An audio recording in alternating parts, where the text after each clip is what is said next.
training is so important. Everything we've been doing so far in this workshop is mental.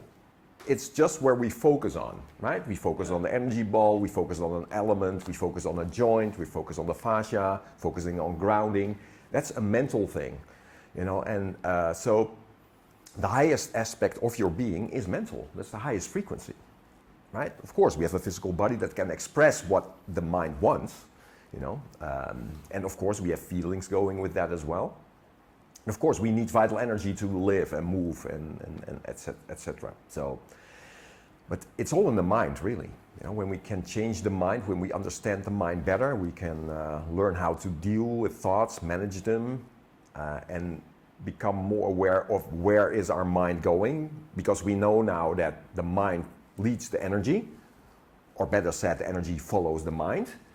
Then we become more and more conscious, and now that we can save energy too, and in this way, because when we're going unconsciously all the time, and that happens for most people, then a lot of energy goes there. So we're draining our energy that way, right? Okay, so what we have to learn now is to separate in the mind itself.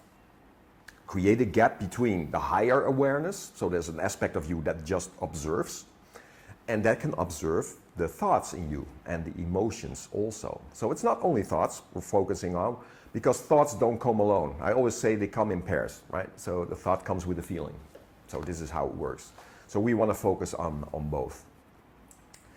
Actually, it comes in thirds, because there's also a physical response. When you really focus, you can see that a thought, there's a feeling with it, but maybe now a certain thought also influences your physical state, your physiology. Maybe you have a thought that's not so nice, and now you notice like, oh, wait a minute, I hold my breath now, or I freeze, or I'm starting to raise my shoulders, etc., etc. As we've tried to, right? When we started focusing on more like a depressed state or anything, something like that, you feel like, oh, there's tension here, tension there, holding my breath there. And then as you become more aware, oh, that's a happy state, now all of that is gone. Where did it go? It's like snow before the sun, right? It's like whoosh.